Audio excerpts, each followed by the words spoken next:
Of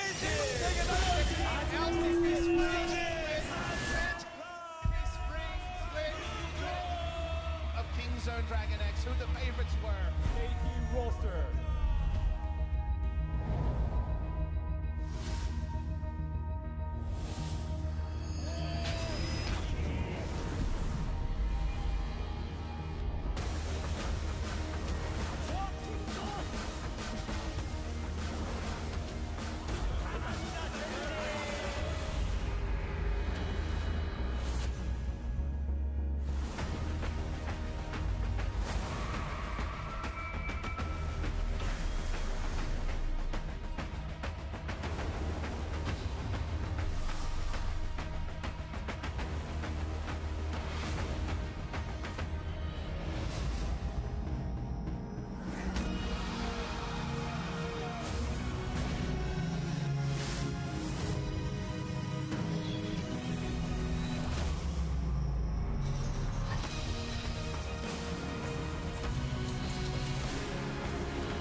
Welcome in, ladies and gentlemen. We are back here at the Lal Park for LCK 2019 Spring. I am Valdez. With me is Papa Smithy. We're going to be jumping into a couple matches tonight. KT versus Jin Air, and then the spicy one, Dom1 Gaming up against Griffin later tonight. We only have two undefeated teams. They will both be playing in our second series. Undefeated in best of one. Sandbox 3-0 as well. Statements that we are now having to live with. This is the new norm we're in. The new norm is KT Rolster are reigning champions with no match victories. Their easiest assignment, we must admit, in Jin Air GreenWings, who have been perhaps the most of the hapless team. And yet, when you're starting to think about percentages here, there's a real chance that KT Rolster do lose against Jin Air, because right now, we've just really seen very little from either of these sides. Yeah, it's kind of a weird world where when you looked at KT Rolster's lineup, you looked at the top lane, you said they should be able to carry the bottom lane through some of the weaker matchups. And looking at their game up against Kingzone, I was expecting them to come in and win, actually, because Kingzone also struggling here in the beginning. But no, went the way of Kingzone, and now we have to think about where exactly does KT Rolster begin to rank. Do they sit at 7th? Do they go even lower? Questions still need to be answered here at the LCK. We'll have to wait and see also where Jin Air stands, because, of course, first week up against SKT, up against Griffin, you can't really blame them for losing the way they did. It's really hard opponents they went up against. But how about KT Rolster, who seems to be more on their level? Well, right now, the standings are all over the place, but KT Rolster enter last. They will have played their 4th match at the end of today. And like we say, in free fall so far with their losses. Can they actually avenge any of these previous losses and just find a match victory that they are desperate for, Valdez, in this match against Jin Air? I think Jin Air did roll over a bit against Griffin. You definitely saw the loss against Griffin was a little bit more one-sided than the loss against SKT. But even rosters for both of these teams, we've only seen a single game of Stitch and Nova. For KT Rolster, you could understand a lot of sweeping changes around, say, for example, Umti coming into the lineup, Kingen coming into the lineup after Smeb really struggled a couple of days ago. Very hard to know where these two teams are at. But let's focus on what we do know. The 100% pick ban champions, Lucian, Aatrox, Urgot, Cassio, and Rakan. Urgot finally doing some losing recently after being at one point 13-2. Yeah, it was pretty ridiculous. He's still very strong. Don't get it wrong. He's still 16-8. Gets picked a lot because he's kind of in that 7th or 8th place in terms of champions. Doesn't quite make the ban list a lot of the time, but How about some more champions down? We look at Akali, Aurelia. Aurelia banned so often, but the 2 times she's played, she has taken a loss. So kind of interesting there. First matchup, as we mentioned, KT versus Jin Air. Who will come out on top tonight? That is a question that I thought I would have a clear answer on, but with KT's woes, you need to see it to believe it. You need to actually see them function as a 5-man unit. Speaking of 5-man units, we'll get the rosters to you very, very soon. KT Rolster is on a 10-match win streak against Jin Air. We're talking about history, and history seems to count less this season than ever before. Snowflower against his old lineup. Of course, Snowflower started on Rebels Anarchy, which became a FLICKR Freaks, and was over with Teddy on Jin Air for a year in 2017. Back from the TCL, he's facing Jin Air GreenWings. He must have to hope that today is his first match victory on this KT lineup, because if not today, there really is no easier opposition in the future. Yeah, at least that's the way it looks for now. As you mentioned, it's still early here, and history seems to be not repeating itself this time around. Lots of the big organizations that were on top in 2017, 2018 are now towards the bottom. We'll have to wait and see where this all lands, as we are about halfway through the second week. We're getting more of a taste here. And you guys can see the current team stats. KT Rolster tied for 9th because they did pick up that 3rd loss against Kingzone.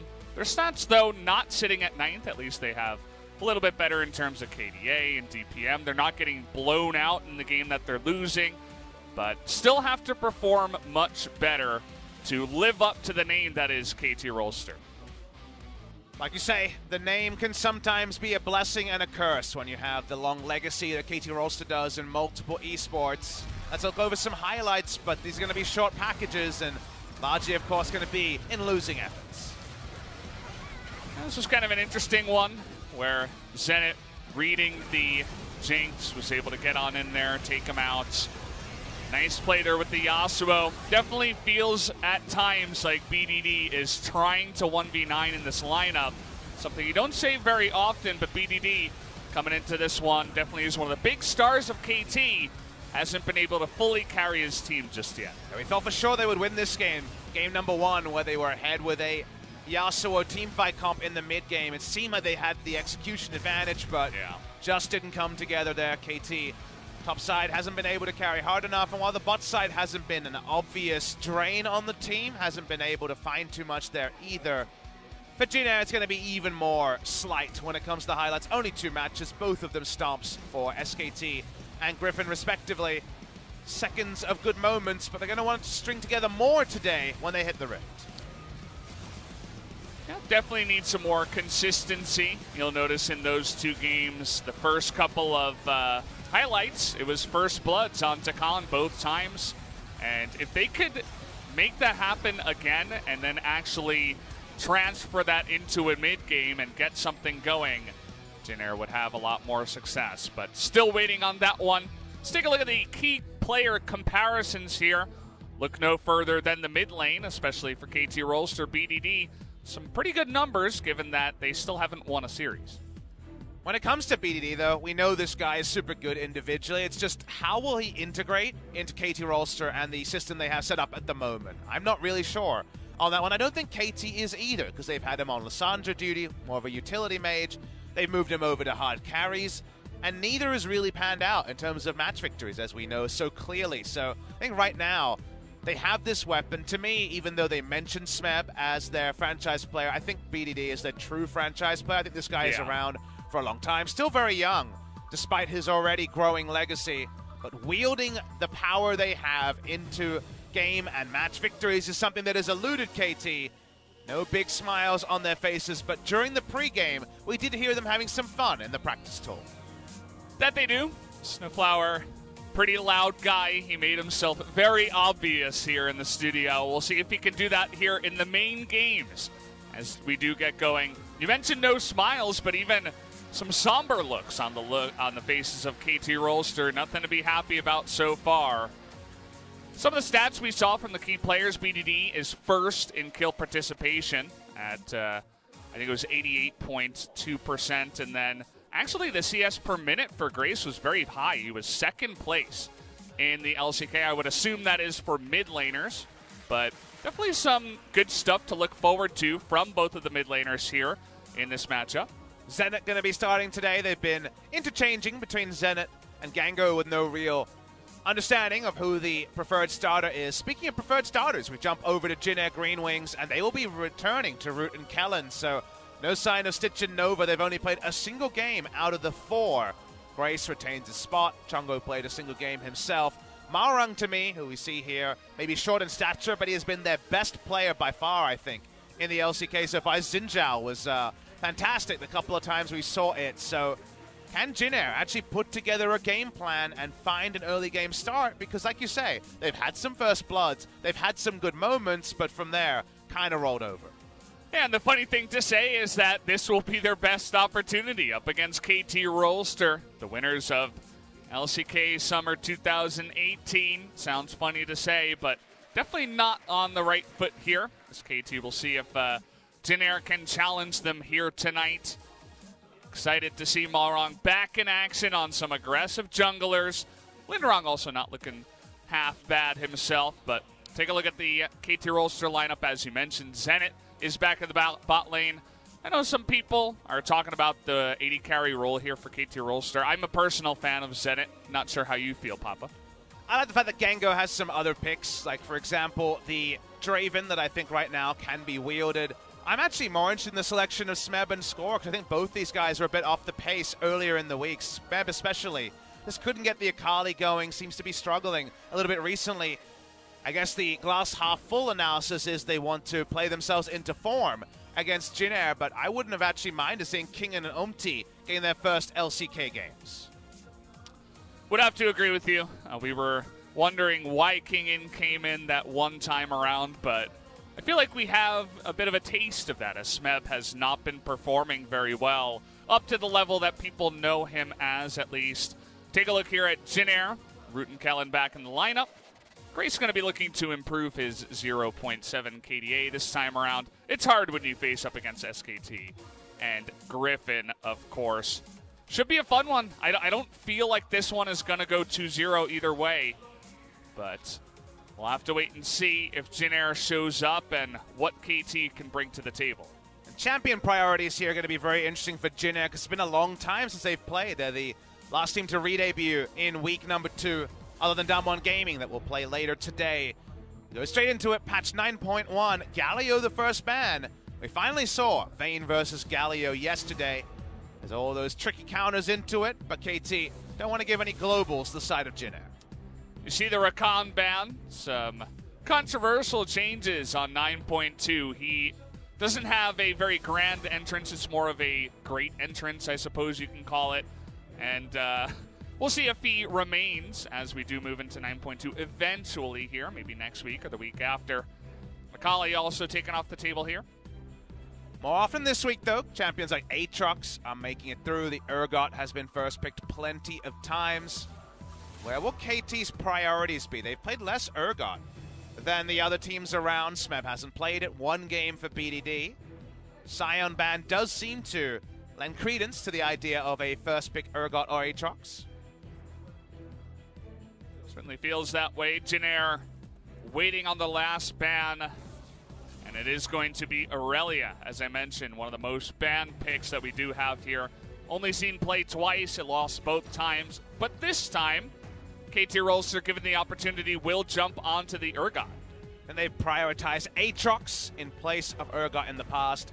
They're going to take the Urgot, but Lucian Aatrox is a very tier-less duo available to Jin Air. They can just snap up both if they want to. They flash the Lucian and go first with the Aatrox pick, and yes, they will be sticking tier list, it seems, in the first round. I kind of like that idea, especially when you're struggling to find success. Just pick strong champions and work around that composition, make it happen. And let's see what KT is going to bring onto their side now. The Victor being flashed here, would assume that would be for Smeb. Hasn't been played by KT so far this season. I actually think it might be played by Zenit in the bot lane. Oh yeah, that's true. Especially if the support matchup becomes tricky. It's very easy to just wave clear away as the Victor. I like it into Xayah Rakan, but teams aren't getting Xayah Rakan on patch 9.1 in Korea. And the Tom Kench, actually the only champion Snowflower's won on this season. You think of Snowflower as a Rakan main, as an engaged support, just like Tucson. But with Tom Kench being the only effective win on the side, don't mind the priority this time for Snowflower. Yeah, you know, when your team is 0-3, you've only had one game win. I don't blame them for just going back to what works and changing things up away from the norm here. The victory you mentioned also, very good to just farm up against the Lucian. You just shut down that lane. You say, I'm not going to trade with you. I'm just going to clear waves. And you have the safety of the Tomkins as well. So pretty good pick there. Wonder if we see any coverage bans from KT against the Urgot. Is something you can do. Jinair, so far I've only played Aatrox in jungle, so it could be the pick for Malrang, but both sides have pretty big air of flexibility. Only the supports and most likely the Lucian are locked into their positions. Kha'Zix ban against Score. Urgot, sorry, not Urgot, Galio and Kha'Zix has been a famous duo for KT in the past, and it is one of Score's highest win rate champions, so don't mind it as a ban. Should help for the skirmishing matchup for Malrang, who, like we mentioned in the opening, has been the most impressive performer so far on the side of KT Rolster. Could up onto that Aatrox. We'll have to see what Jinair wants to do there. Like the Lissandra ban, KT also just going along the tier list. Believe both Linderong and Grace can also pick up that pick. What will be their last ban will be the Rise.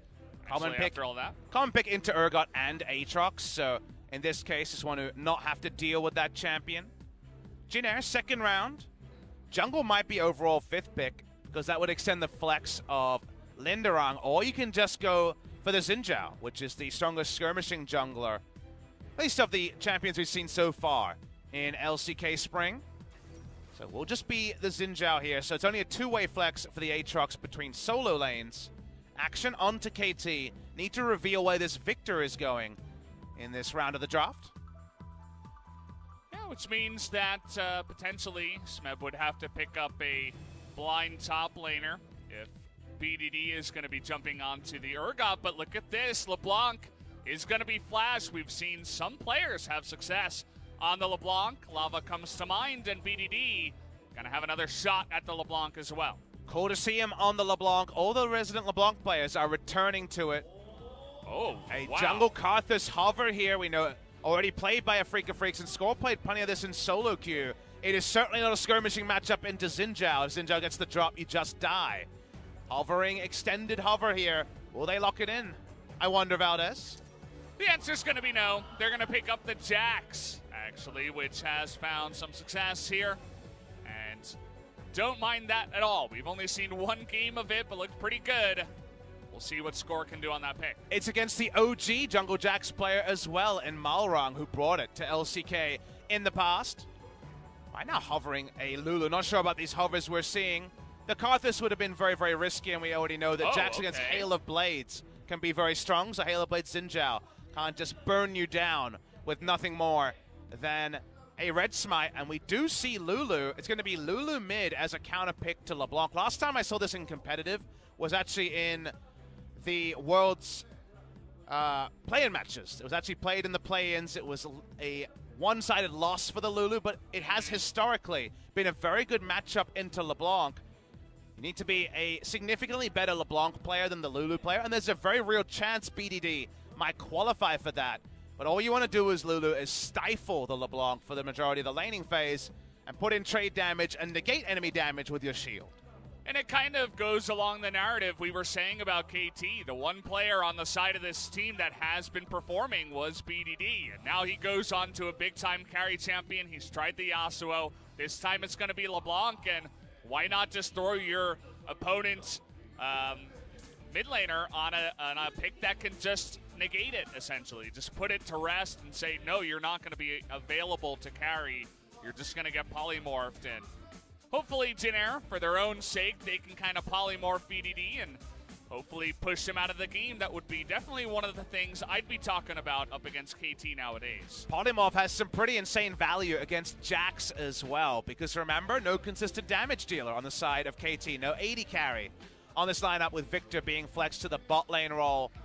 We got the rollouts on the enemy side. They have Illusion, and The Juggerlution play was how SKT famously beat CJ in one of the best ever LCK series we had. That was the semifinal of spring 2015. 4 years later, you can still put a lot of utility in a Lucian and have the Lucian hard carry you.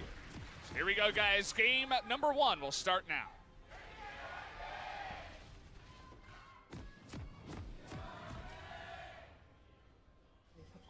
Hopping on to the Rift, KT versus Jinair. KT on the blue side. Lots of fans actually showing up here. KT Rolster not going to lose any of their fans, of course, even if they go 0-9 in the first half. Don't think they will, but the fans wouldn't stop coming. Same for Jinair. All the fans here in Korea, very, very loyal and faithful to their teams. But does that loyalty extend to week number 6 if these two teams are both around the bottom? Yes, the Jinair fans are veterans of suffering. Shout out to any Jinair fans out there. Sorry about that, guys. This ad plane does reign supreme recently. But KT fans have always been around, in and around it. If you think about it, Valdez, the last time they really struggled to any degree was, again, spring 2015, where they were off the pace, where they weren't a contender at all. Since then, they've always been a contender. They were finalists in summer of 2015, and then from there, always perennially 3rd, 4th, 2nd, or 1st. So right now, that's looking like it's not going to be the case. Let's draw our attention to the viewers for Score's secondary rune in the Inspiration. Does have Futures Market for that faster first enchant. Now, will that enchant be the much more normal Cinderhulk or one of the other choices? Because Jax actually has 3 enchants you can consider. In solo queue, it's Devour, Trinity Force, full carry. Warrior enchant's decent on Jax as well, so we'll wait and see what the decision is there as Malrang level 2 on Xin Zhao, putting some doubt into Smeb's mind. It seems very common nowadays. Start the red buff, go up to top side with the sweeper. As you mentioned, you just put the fear into the heart of the top laner. You always keep him guessing. And, well, you can double ward in that river. It looks like they might have some vision of Xin Zhao. Well, not quite, but they're going to ping him out anyway, because they have a good idea of where he is. And let's see how aggressive they get with this. Grace pushing really hard in the mid lane, trying to get on in there and help Xin Zhao as he goes to try to take the second scuttle, and that Malrang will. They're smart to always show Xin Zhao the respect the champion deserves. Although at level 2 you have Counter-Strike, it's a long cooldown. You don't want to risk losing camps. Xin Zhao has the ability to contest you at your enemy red, but also just take down the scuttles. So scuttles vacated 2-0 on that one. On the side of Jinair is going to be very interesting to see the CS totals in mid lane. To me, Lulu is a lane counterpick to the LeBlanc and should be able to control the LeBlanc, but because of the nameplates and because this matchup isn't the most reliable, we do see sometimes LeBlanc just randomly bursting down Lulu again and again. Times have changed. Item breakpoints are at different moments as well, so let's learn a bit more about the matchup. For now, Grace showing a lot of respect in the mid lane. Well, you get that speed up. You don't necessarily have to polymorph. You can just give yourself a bunch of speed, dodge the chains, but you still get electrocuted, and you still sustain a ton of damage here. But doing a nice job of staying alive in that matchup. That's really what he's trying to do in this one. But this time he is going to get chained up. Not going to cleanse that one. Notice that he also has the cleanse. And that's the part that's a bit surprising to me, because it's one thing to take a champion who's polymorph and shield, negate a lot of damage, but then also to go cleanse, it's ultra defensive. This is very much a pure shield rather than something that can track Lulu, the LeBlanc in a side lane, then teleport, ult the Lucian, and the rest is history. So this is very much about that as mid lane. BDD's got one spell, maybe. Oh, there you go. Has the vision as well. Easy first blood. As Malrang flashes in for that one, BDD not able to get away as the pick works out for now. Yeah, one spell, but maybe not one distortion, so no way out. He uses his summoner as well. Very nice gank timing from Malrang. We've already sung his praises. He's looked good on a lineup that's 0-4, and he finds another first blood to add to his collection. Yeah, and as we mentioned, he picks up the first blood. He helps out his team, gets the push on in here for Grace, but Jinair, after getting an early lead, need to do something with it. So we'll see if Malrang can begin on his carry. We'll take a look here at the replay. They have the vision on the distortion. They say, okay, We're just able to flash on into him, and there you go. First blood, coach is happy. Everybody on the side of Jinair happy as well. Not quite hooting and hollering like a FLICKR Freaks yesterday, but at least going to be relieved to see a piece of good news for Jinair. Malrang continues on his quest. He hasn't backed yet. He's just using his machete. Going to hit level 5. Pops the sweeper, and who knows if he might not be going for a second gank before his first back. Well, you know he's going for this Scuttle Crab. Who's going to win the fight, though? We got items here on score, but he's down a level. Sees the Xin Zhao and still has to give him respect. That's the third Scuttle Crab that Xin Zhao Malrang here has picked up, so fantastic start for him. Really vindicating the second round draft of double jungle ban into Xin Zhao power pick. Well played so far by Malrang, who is actually going to go Cinderhulk on the Xin Zhao in this game. Balmy Cinder on the first back. He was the first to go Tank Jax, and I guess Tank Xin Zhao is something he's looking to go here. If you consider the team fights, you dive in as the Xin Zhao, and then you're plopped by a Chaos Storm, Urgot, LeBlanc, and Jax might just turn on you. So I don't mind this as an adaptation, because usually Warrior Enchant will at least get you a big advantage over the enemy jungler. Because it's Jax and his ability to negate your first 3-4 autos with a Counter-Strike, it's probably lower effectiveness than other matchups. And then with the 5v5 also in discussion, this is probably a pretty inspired flex from Malrang. Yeah, I like the idea. I mean, if you're playing solo queue, go ahead, pick up the damage, go 5-0 in 15 minutes. But best you're going to do here in competitive play is just out-jungle the enemy jungler and get a first blood, you know, get a couple of kills, get your team rolling, and then you want to be somewhat of a, you know, damage dealer, a tank in the later game and not just be useless. So I like the pick as well on that item. We'll see if it works out for him. It's definitely a don't try this at home, like you say in solo queue, but I think in most team comps, Xin Zhao gets more value than against specifically what KT has. So because of that, for this one game, we'll learn more about it and how deep into tankiness he goes. Malrang himself going deep into the enemy blue buff. CS not great for Grace, but is staying within 10, and this should just be a blue buff steal from Malrang. So Malrang was spotted on the Ghost Portal. He was pinged a couple of times. Looks like KT knows about this, and they're just going to give it away. It's so much respect that has to be shown to that Xin Zhao. And just another way to shut down the LeBlanc, I suppose. You can take away that blue buff and shut down the harass onto the Lulu. Lulu herself maxing Q, so focused on wave cure in the mid. Predictable, but something that we should always discuss. Right now, been unable to shove the lane, so lost a bit of CS bot lane. Zenit's like, no, spit me out. I wanted to continue the fight. Didn't look good in the beginning, but began to look better once the Chaos Storm came out. Grace has awkwardly had the minion wave about where we're seeing it on screen, which is why LeBlanc has extended over a wave of minions advantage. Chain goes wide from B2D. So hard to land it, but now there's no whimsy. There's the flash into the stun, and here comes the 3-man gank. Grace in a ton of trouble is just going to be ulted down, and in fact, BDD picks up the kill, so nicely done to come rotate to the mid lane and get BDD back on track. You needed all 3 members to get through the summoners and also the ultimate from the Lulu, but not sure, Valdez, about the lane spacing here that's allowed BDD to always have some great avenues to call in reinforcements, to get some advantages, and to grow an increasing CS lead. Fall behind in CS enough, just like we saw in those Worlds play-ins. Moments like this can happen, and it's because on the left side of the screen, minion wave being frozen under the turret gives room for Smeb score and BDD to do their thing and get BDD, like you say, that welcome first blood. Well, first kill for KT. Yeah. First blood for them. Feeling much better about that lane. Lulu's items are so funny here as well. To smirk treads into Catalyst, he just wants to not die. That's his only job. Just push lanes and not die. And have an ult for the late game. You already have Lucian, Aatrox, even Xin Zhao can deal the damage as the game goes on. Grace falling back into the support role. I suppose whatever it takes for their team to win. And again, that part checks out. He already went cleanse Lulu, so he's going further into the I won't die. But just like with Summit against Khan, where Khan went for no Hex Core upgrade, I'll slowly build an Abyssal Mask, and died in the solo matchup.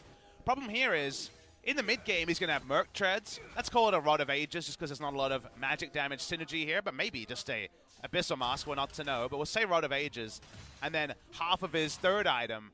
You have no CDR in that build. You actually don't provide a lot of utility. You don't do a lot of damage, because Lulu had a lot of her damage numbers nerfed over time. It's a real chance you don't do much of anything, Valdez, and that's why I'm not convinced with the build path or the cleanse choice here. But if he doesn't die, I guess he's at least doing something. I believe that Lulu, along the years, you know, all the different compositions you could mix her in with as a support in the mid lane. You get that wild growth. You just are really good at handling the mid lane, doing a bunch of damage, fighting back, but also just supporting your team. Is that ultimate and that kind of support mid lane worth it anymore is a big question. Grace here, no cleanse, but is still able to sustain that damage. We'll have to wait and see, as now Malrong is going to be jumped upon here, but looking to fight back. Grace coming on in. The ultimate, he's going to ult himself, just trying to survive as BDD wanted to get on him, and now Malrong has to flash the second chains. Now we got Snowflower in a bit of trouble. 2-on-2, has the gray health here. Zenit trying to just push them back, but taking an immense amount of damage from Root. Is also going to back off the play, as it felt like KT won the first one, and then Jin Air won the second one. Snowflower didn't have flash. He actually had exhaust heal at the time, so that's why it was a great time to turn on him and potentially burst him down. If Kellen had gone Rambo aggressive rather than backing off, there might have been kills there. Both of them exit at about 200 health on the side of KT. So it's a close one, like you mentioned. Malrong did go Hail of Blades. When we saw Clid in this matchup, he went Phase Rush just to maneuver around. Knew he couldn't actually take the 2v2. But the moment the score opens with the Counter-Strike, there is a chance to actually burn down. Nothing doing there. Grace backs off. We'll learn more as the game goes on, but right now it seems like just a feeling out phase for both KT Rolster and Jin Air. Yeah, just a couple of kills to start this one off. I remember in the Kespa Cup, it was all about ultra aggression and trying to get that Rift Herald early on. You don't see that too often anymore. Actually, a lot of vision around the area, but it doesn't look like either jungler or team is willing to make a big play before 14 minutes, before the plates come off. You can get that sweet 320 gold from the Rift Herald push into the turret. So interesting to see the decreased priority onto that objective. I think it's also a sign the teams we're seeing play. No coincidence that Jin Air and KT at the bottom of the ladder. Saw some really nice charges pre-14 minutes yesterday. 3-man invade here. Kellen being brought in as a second reinforcement to Malrong. Score totally seen on the ward. Is going to hop away, but they want to make sure that BDD does not have that mana sustain. But here we go. The rotation coming on in from the bottom side. Abyssal Voyage is available. Blue buff goes the way of Malrong. Here comes the TP from the bottom side. Abyssal Voyage on the top side as Zenit gets super low. In that fight, we got two going on at the same time. Stun onto BDD, but he gets away. Root also incredibly low. Also watch the top side here. Linderong going to be put out of that ultimate, but Malrong jumping on in. Gets a big ultimate onto 3. Jin Air now S5 trying to jump away, but there's the double stun. Out of score, able to get 2 of them picked away. And Linderong has to run away with his tail between his legs. And there's the fight to KT. They should have the Rift Herald as well. Took a long time for it to actually show through, Valdez, but the thing there is Root just kind of pinched himself. That was an 80 carry teleporting into Jax LeBlanc in basically melee range. You need to be going for defensive teleports, but I thought we were back to the summer meta of people playing competitive TP 80 carry for the first time and then just mismanaging how they understood the fight. As you watched out in the replay, you'll see that Jin Air just couldn't group their threats. They were just at the mercy of KT. Watch the replay here. It's an 80 carry teleporting into Jax with Counter-Strike up. No, don't do that. You can't cancel it, though, in the 2019 meta. Meanwhile, on the top side, Aatrox gives up his health bar for free. Not going to be able to kill him with the ultimate there, of course. But the moment he gets up, after the passive revive, Jin Air are 5 members, but BD on one side, KT with the ability to re-engage on the top. All of that because I think Root was just far too disregarding of the map positioning of KT there and ended up just making it a lose-lose scenario. Ultra aggressive, way too confident, and it comes back to bite them in the butt. So they'll have to take a step back now after losing that objective and a couple of kills. You also notice a bunch of the upfront damage from Jin Air had to be turned on to BDD, who's LeBlanc. So he gets the distortion away. He's just totally fine. And then they're able to turn it around. And here comes the Rift Herald. Shelly, how you doing? Coming into the mid lane. Malrong actually going to get stunned up here as there's the visual bug into turret damage. Not going to be able to get the turret, though, as Jin Air does rotate to make sure they can keep it up, but at the same time, they're losing a bunch of health on their bottom lane turret. KT running Jin Air's duo lane around the map to plenty of turret health lead. Like you say, not to turret plates because we're at 15 minutes, not to turret destruction, no first turret taken at 15 minutes, one of the slower timings we've seen so far in spring, but shows you that right now we're seeing a Xin Zhao Lulu duo in defensive macro mode rather than the offensive macro mode you'd want from these. Cinderhulk done and second Ruby Crystal in. Actually, the Lulu had to sell Amp Tome to finish the Rod of Ages at an early enough timing. The 26 minutes till that's ready. That's a lot of members of KT. Nice ult by Malrong to try to save Grace. He might be able to. There's the ultimate from Urgot, but the coming in from the bottom side is Root and Kellen. Another big fight coming in here as the Urgot in a ton of trouble as Zenit goes down too. Linderong is going to be totally fine on the Aatrox. And here comes Jin Air. They want to fight back as Snowflower down to the gray health. Can they finish him off under the turret? Doesn't look like it, but Jin Air able to strike back in the next fight. KT just too tricky this time. The first time it was about Jin Air's poor entrance into the fight. This time KT turned on and not able to actually get the same separation they pulled off in the first skirmish of the game. They pushed through mid. They want the first turret blood, but right now KT do have LeBlanc up. They're just trying to clear the waves as best as they can, but can't really do it effectively. Down goes the first turret to the side of Jin Air. And the game, just like the standings, pretty even after this one. We'll watch the replay to understand it. Zenit and Snowflower come to try to herd away Jin Air, but they go down. Like you say, Malrong disengages pretty well to begin this. Grace is out of the fight, Malrong's out of the fight, but Smeb walks in alone, and the only person who really has a relevant power spike at this point is Root, who just gets to free hit onto Smeb. They back up, and Linderong catches Victor in transition. So KT, the first idea is good, but because of the disengage, they also chase in too deep and get turned on by Jin Air. And one thing that I've been kind of driven mad by so far in this game is Zenit's positioning on the Victor. He's been in melee range once of the Lucian, this time of the Aatrox, and he gets absolutely blown up. He probably is saying to himself, hey, I got Tom Kench right behind me, I should be fine, but then he gets two-shot by Aatrox because he's Victor and not really handling that situation too well. So we'll see if he can turn that around as the game goes along. It's Zenit's first ever game of Awesome Dude, I believe. He's only played a handful in previous years in Challengers before the Awesome Dude meta, and he has not played a non-AD carry this season. Again, Gango is actually their player, formerly Sketch, who's most well-known for playing a lot of the mages in the bot lane. So positioning on mage is very, very different, like you mentioned, Valdez, and right now seems to be growing into his role. A lot of KTR, whether veteran or new player, Jin Air have control over this Drake. None taken so far. 18 minutes, very, very late first Drake if we finally do see it. But the moment the Root can combo a second item here, finish the Black Cleaver, I think KT have to be very on point about how they enter a fight and not just rely on Urgot in the backline. Hasn't worked out for them so far.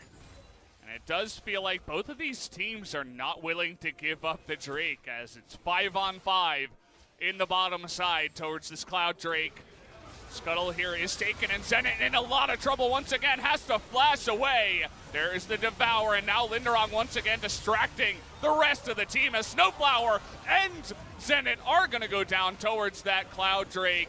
Just kind of out of position. Nice clamp down there by Jin Air. BDD, he's trying desperately. He wants it so bad, but only one kill on the support will go the way of the LeBlanc. But it happens again, Valdez. Feels like bot lane and the rest of the map are not on the same communication level.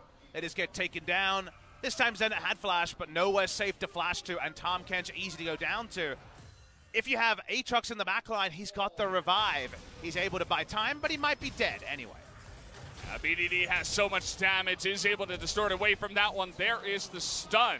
BDD will pick up that kill on the backside. Bit of a lone hand, though. Only one kill has gone to a member of KT other than BDD. Had to flash and ignite there. Had to flash away from the third Q that would have killed him. Just watch the replay here. Zenit starts poking and then realizes he's basically dead instantly.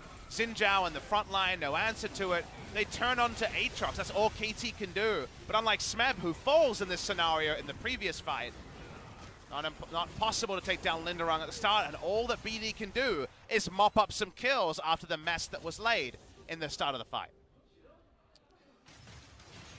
Kind of a weird and wonky game so far.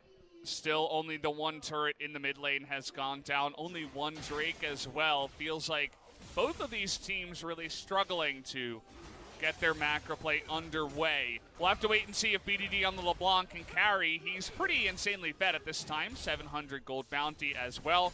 4 1-1 and 9 stacks on the Dark Seal. If you want to look for a carry, a hope for KT, this would be the guy to look for. And Lulu really can't side lane against this LeBlanc. No teleport, no magic resist other than the Merc Treads. Seems to just be going for some utility. As a second item here, I assume Ardent Sensor is going to be completed to buff up to item root very shortly, but does really diminish any chances of matching in the side lane, especially when you hit level 16 on LeBlanc. You QR the Lulu, she has half health. You wait for your cooldown in about 10 seconds, and then all Lulu can do is vacate the lane. Linderung kind of given a free lane to take out that one turret, as actually Smeb is in the mid lane. Everybody from KT, 5 members now. They want to take out this turret, and they want to fight right now, 5-on-5. No split pushing with the LeBlanc just yet. They want the objective first, and they will, after all, get it at the end of the day. Super greedy for the global gold, but they'll take whatever they can get. Second turret, and making it even in that particular objective. We back away here, and we wait to see whether either of these teams, again, no match wins between the two, can actually set up for a meaningful mid-game objective. The mid-game is upon us, and right now the ward lines from both teams are a bit anemic. Some set up around the Baron, but not a realistic objective yet for the side of Jin Air. And because they just picked up so few objectives between the two of them, the game plan of how do we take a decent early game into winning the game is not really something that can be tested by either Jin Air or KT in the 5 best-of-3s they've played. So we'll be learning about mid-game macro when not far behind for both these teams right now. You mentioned the vision on the map. KT's only wards are really down by the dragon, and it's still a minute and a half until an Ocean Drake spawns, so not really a big priority there. They'd love to reposition some of those control wards up towards the Baron. There comes a TP from Root. Don't think they're going to start the Baron or do anything like that. Just wants to get back into the play on the Lucian. Has those 2 items you were talking about. Play the Rune King and the Black Cleaver. Feeling pretty good so far. And it does feel like we already kind of know the dichotomy of these two teams, and it reminds me of the FLICKR versus Gen G series yesterday, where Keen versus Ruler was the matchup. Right now, it's actually Root versus BDD, because Root has 2 items and an Ardent Sensor with a Lulu. So that's actually pretty much just roll up Jugger Lucian style and have a really big frontlining impact. But LeBlanc has 2 items herself and is pretty good at feasting on 80 carries if their positioning is not ultra defensive. So I feel like if Root goes down or if BDD goes down, we got the spoiler on who wins the mid-game team fights. Lots of burst damage can come from the side of KT. You got the Victor and the LeBlanc that can just plop down their abilities onto you. So Root still has to be careful, even if he does have the Lulu behind him. BDD really wants to get in there. Kind of a wonky one, but just takes a little bit of damage. It's going to be totally fine on the backside. Just wants to abuse Grace as much as possible in the lane. KT want to cement the vision they had bot side, but those control wards, most of them were removed. Like you say, it's an Ocean Drake, but I think Jin Air should be fighting as we see them opening up with the culling. Again, this Lucian is really big. You can add items to the Lucian build, but he's never relatively more powerful than he is right now at 24 minutes. So given the timer, I think they should be fighting, and they seem to agree. They want the fight. Forced Wild Growth onto Grace just to make sure that he does survive up on the top side. So if we do have a fight here that does end up being a 5-on-5, They would love to have that cooldown, but it doesn't look like either team wants to go for that fight just yet. Jin would like an Ocean Drake, and KT say, sure, let them have it. We'll take a turret up in the top side and some vision around the Baron. They don't really care about this Ocean Drake right now. Grace just won't be able to side lane against LeBlanc. Don't agree with the summoner or even the item build here, and he gave up pretty early. We're going for the Ardent Sensor and being much more about the team fight, so it's always a bit inevitable, so Janelle will say at least we get an objective on the backside, even if it was the Ocean Drake. You get something, you see assistance pings around the Baron now. They would love to retake some of that vision and consider it. Do have a decent amount with the Lucian of Baron damage, Aatrox and Zhao, but they can't really go ahead and force that. It's certainly better than KT's Baron, which is epically slow. Yeah. They don't have an AD carry.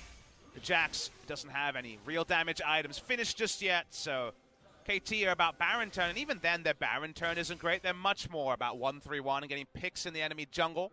That's what a team comp like this does best. In a pure team fight sense, they have little to no initiation as well. So that's the kind of awkward part of teaming the Victor with Urgot, LeBlanc as solo lanes. They really do want BDD to be a raid boss in the side lane and make it so there is no good side lane matchup, because if that doesn't happen, KT kind of at the whim of what Jin decide to do and having to outplay them at Jin game of choice. You see the pushing of BDD on the top side. LeBlanc not the best at clearing waves. Can try to do it decently fast. It's much better at level 16, but still, after that, not that fantastic. We'll see if Jin can force another fight, as it looks like they want to get on in here. Kellen running straight at them. Zenit is going to be devoured on up. They can see LeBlanc, so they're happy to go in. They know they're stronger if LeBlanc isn't grouped. Just forcefully taking the region, essentially. 5-on-3 saying, okay, Baron Pit is ours. Baron Vision also ours, but push in the top side and the bot side does continue from Smeb and BDD. KT still have that 1-3-1 going pretty strong. They are definitely sticking with that. Smeb looking for a flank. Not on Cannon this time on the Urgot, though. First Urgot of the season for him. No defensive vision for the side lane pushing, because they haven't been able to invade and put down wards in either the red or blue side jungle of Jinna. KT desperately need to do this, but so far it's only just a single control ward from Snowflower. Snowflower score. That's probably the duo that needs to be putting down. I want to see them light up either the red side jungle or the blue side. You prefer red side so that you have at least some implied Baron threat, but I think the blue side jungle is probably the easier two, and the Urgot's doing just fine in the Aatrox matchup. But with no vision, it just means this game is likely to drag on a bit, Valdez. Isn't that the way it goes between a couple of the lower level teams here in the LCK? It's funny to say that about KT. They want to prove me wrong here, getting on top of Kellen. Nice amount of damage there, and he get popped. The stopwatch comes in, and here's the Root nearly actually takes out BDD on the backside. Now Balrog getting on in there, score in a little bit of trouble, is going to have to hop away, and there he goes. Down goes the Victor on the left side, as he went a little bit too close to the sun, and Root finally doing his job. And finally we see Lucian Lulu as a duo, and LeBlanc doesn't matter, she's already out of the fight. They're able to go through the mid. It requires the flash from Root, but it gets the only kill of that extended team fight. Seems like both teams are backing away. Jinna don't feel strong enough to actually leash the Baron. They're just going to sit in here and try to bait it for now, but second you see the Lucian, you know it's not happening, and that's just going to be it. It's just going to be the one kill that does go the way of Jin here. Let's take a look at how this happened. Call is made. You assume by BDD with his on the way ping on the top side saying we've got a flank opportunity here, and they absolutely do. Balrog just gives up on the walls and comes in. Kellen flashes away from what would have killed him in the Chaos Storm. But watch how much damage Root does when he finally gets to open up. He gets the Lulu utility, he turns on to Zenit. Zenit dies in half a second. That is what Lucian and Lulu have always done as a duo, and that's with them starting off on the retreat and only at the end getting it to open up. Can't really blame Zenit either. In that one, he was doing the lasers from afar, but unfortunately when you get flashed on and you don't have anyone to help you out, the Devourer was actually used on BDD to save him from the culling away from Root. So Root essentially doing his own job to make the kill happen in the first place. So props to him. Looking good so far.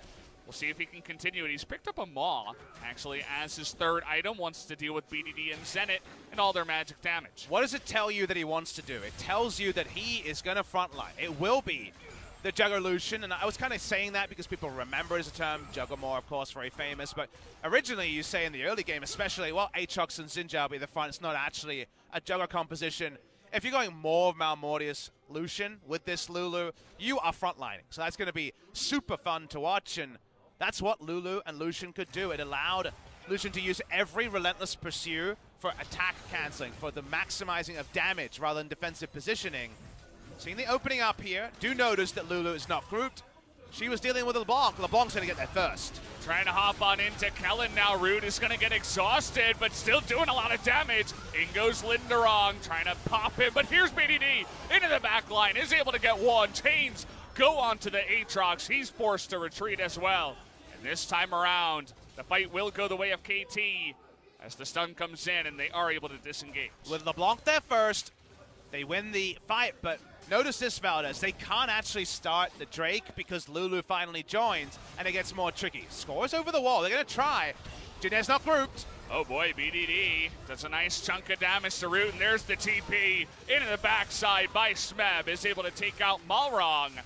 And now on the re-engage, KT actually able to take away this Cloud Drake. Big mistake on the map read there. Even though they have a ward on the walls, they think that KT is fully given up and won't be contesting for this objective. But actually, we knew score was over the wall. That meant that Malrong was out of position, that Lulu went back to mid lane too early.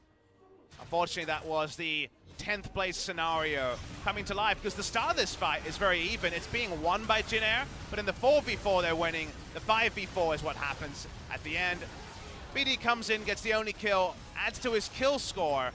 Hard to say if Lulu should still be side laning against the LeBlanc at this point in the game. My first thought is no, but then they just think that KT's out when we know, with the teleport being invested and score being over the wall, that KT wanted more.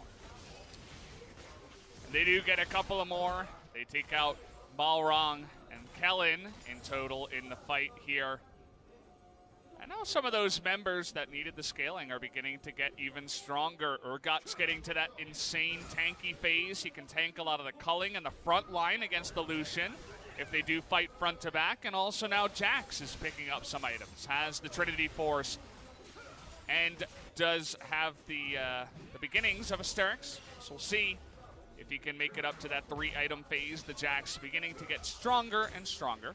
So let's talk about this game from Jin Air's perspective, because I've already said I think they have the agency about what happens here, given that KT have basically no engage. Here he comes. Moments like this are pretty good for them, just rushing in, and that's why you see Snowflower pop the heal for movement speed easily. The only thing KT can do to force Jin Air is specifically BDD side laning, but like you said, not the most turret threat on a LeBlanc. The way you stop BDD from splitting you in a 4-1 and forcing you to respond the entire time is you put down multiple control wards around Baron. They've done that, and you start it. You need to start the Baron and actually force the enemy to come to you. Otherwise, Root might just be caught. Oh, he's going to be flashed on too. Has to flash himself to get away. Has the tankiness from his items and the help of the Lulu and the Braum, but still can't get caught out like that. It's going to give the confidence to KT to begin their push. Watching the siege here. Linderong's on the side. Balrog just going face first into the Urgot. And KT, in fact, are going to respect that. Just going to back away for now. BDD wants a little bit more, but has that popped and has to back away. Oh, it's so frustrating watching this game because Jin are getting run around, and they shouldn't be. They should know that they're actually in a really good spot to force KT into a bad scenario. But first BDD splits, and Jin seems indecisive. They put down Baron Vision, but don't start it. And then Lulu says, I guess I need to pick up these minions. And then BD comes to gank, because of course Lulu's not in position, and no longer can Lucian be a frontliner. So in both ways, Jin are kind of losing the maximum when they should be set up to do some really good things. KT continue the ring around the Rosie, but not to any objectives, and this time not to any kills. Say the LeBlanc doesn't have the best wave clear, but once you get that fancy hat, you still have 10 stacks. You're going to be getting to just one-shot the waves and put some pressure onto those lanes. Finally, who's going to be the guy that stops the LeBlanc, or will they finally start the Baron? Pay attention to the next chapter to find out, guys, because it feels like we need some more time for Jin Air to build up that confidence and actually start the objective. Jin Air are officially the reverse Sandbox. And I'm not talking about their scoreline, it's the fact that they will never go near Baron after Sandbox is our most willing They're so Baron scared team. of it. Like, it does damage, It's the first time someone's been in the pit right there when Root stepped in. Because they've got the counter to LeBlanc, it's whimsy. That's exactly the thing. You polymorph with that ability. You don't have to use it for movement speed. Oh, Here's boy. the fight. Root going to get stunned on the backside, but does have an insane amount of tankiness within this composition. Is going to be okay, but Smeb in a good position to begin pushing down this turret. Back is coming from the Lulu. Wants to back away. Hopefully a big purchase coming here. Been sitting on Lost Chapter and Needle's Large Rod for quite a while. And will be Ludens for some extra CDR. Finally getting CDR into the build to get a second shield or a second Q off in a team fight. Smeb takes away blue, but Lulu's not going to be very mana gated at this point in the game with a Lost Chapter item. He backs away considering his options. No teleport on Smeb. TP advantage and Baron Pit can be controlled so easily. They just walk up there on the side of Jin Air. It's another time for that B word, the Baron, to be their focus, but instead we're watching the sideline. You have a lot of words, Papa Smithy. The B word, the S word. Bringing them all into the cast here. How about the E word, the Elder Drake? It feels like we are not past 30 minutes, but we actually are, as the game has been dragging on. And Malrang, oh boy, he's nearly going to go down. Has that Ignite ticket, he's just going to die after the stopwatch as finally BDD can begin to one rotation some of these champions. So he doesn't have to dive after the AD carry. Like you say, not everyone can have the same magic resist stacking. Wild Growth was supposed to be used onto Malrang, but actually used on Kellen because the stopwatch was invested. They're not going to start the Baron here. This is what you want to do to at least put an idea into KT's mind, but they're not going to stick on it. They've only got 4 members, and they will be spotted on vision. Yeah, they put the idea into the minds of KT and immediately snatched it away, saying, no, just kidding. We're not going to start it and score. Going to essentially just solo down the Elder Drake. And now KT finally look like they have a chance to push this game in their pocket as they do take the lead in this one. I think they should just make the game about Baron. They haven't been able to in the previous parts, but now with the Elder, they have the buff, and they say, Jin Air, if you want to stop us, you got to fight against us with Elder. Smeb from behind with that Righteous Glory is going to be kind of awkward on the backside. Grace taking a bunch of damage as Smeb not ready to engage just yet. The Baron started and stopped. KT also not ready to take it just yet. As okay, Smeb going to be engaged upon this. Might be their time to go on in. Unfortunately, the Braum abilities do get missed.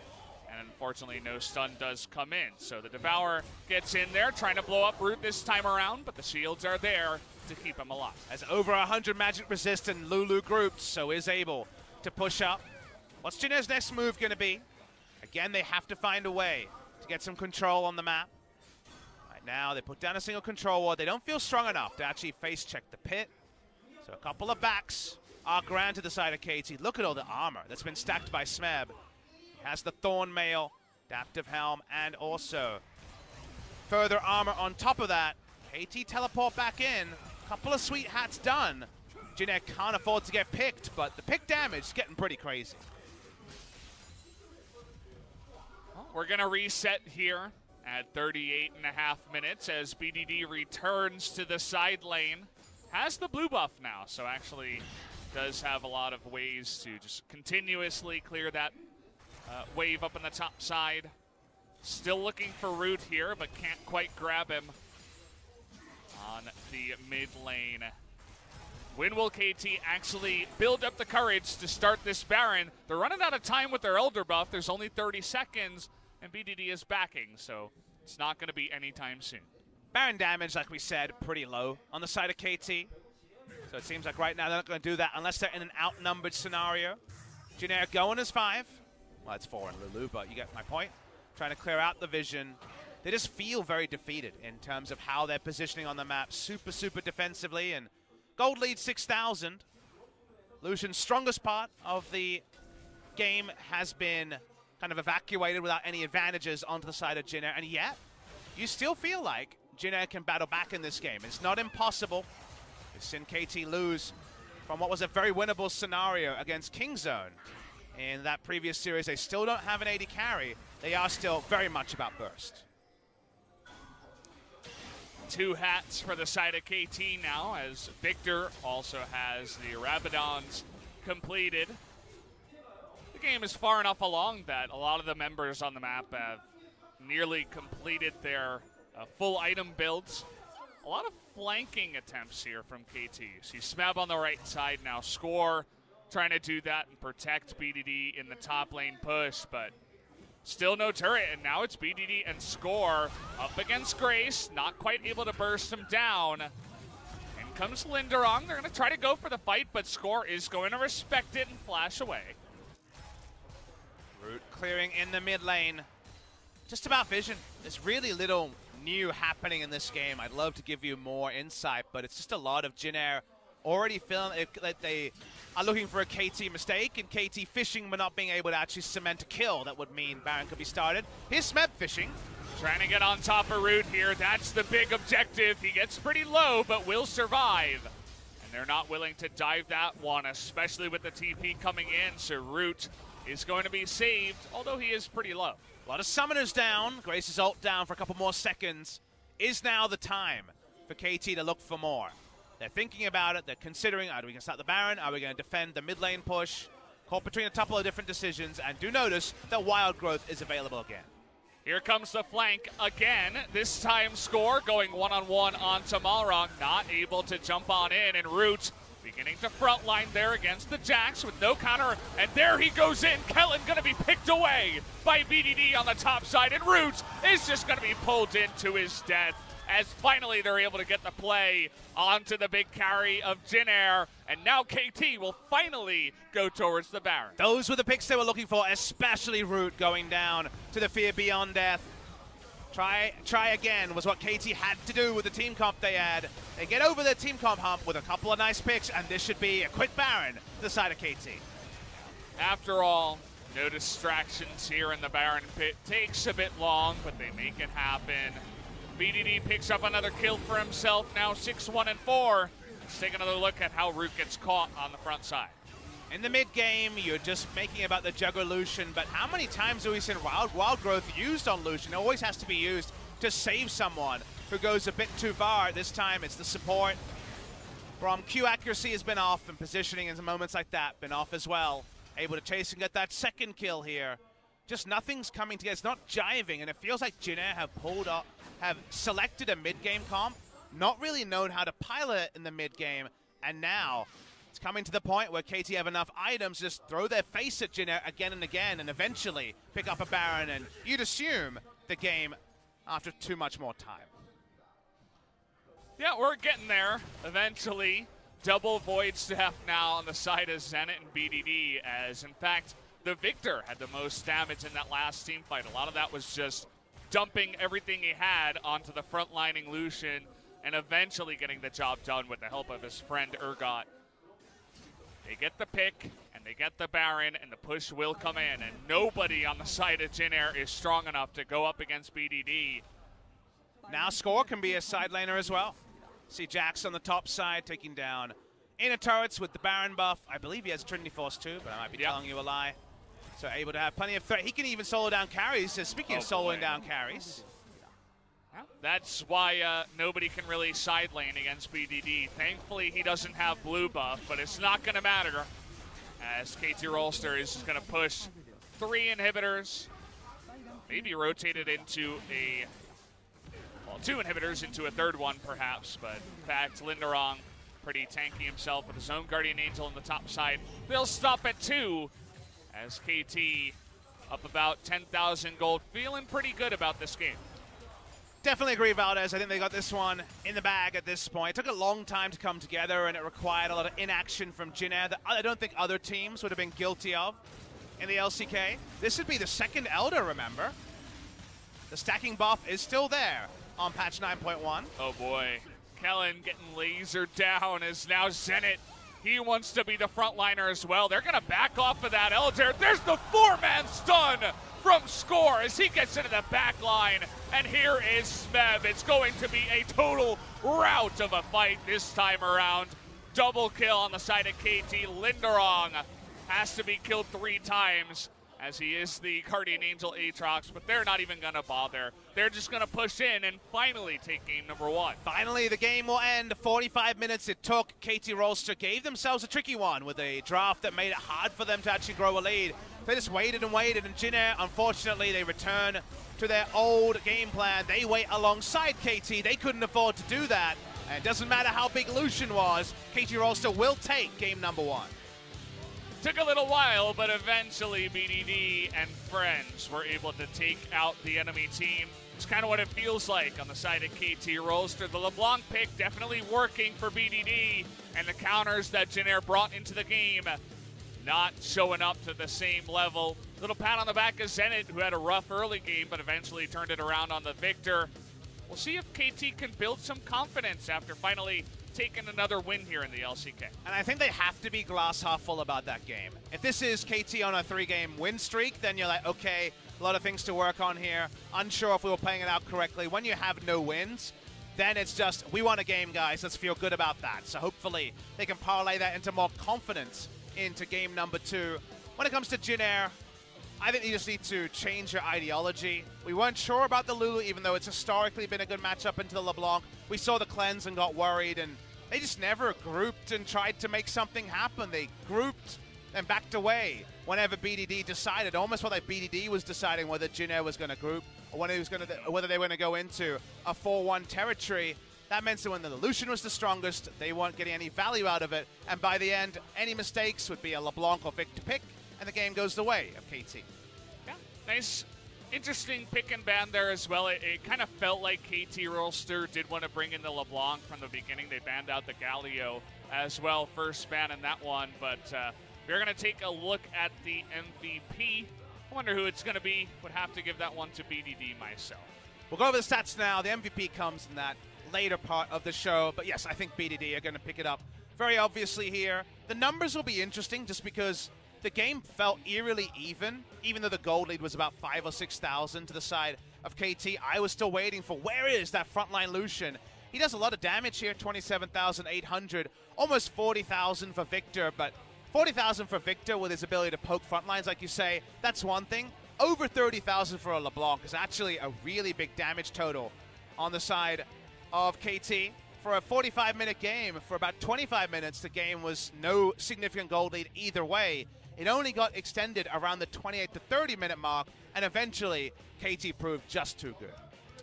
That they did. It took a while. I wouldn't say watching that game that I'm very confident that KT are going to be stomping teams as they continue here in the LCK. I'm going to need to see something a little bit better than that, Papa, but we'll have to wait and see what they do bring into game 2.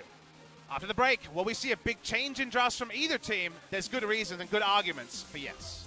Now we'll have to wait and see, guys. So join us after a quick commercial break. We'll be back with game number 2.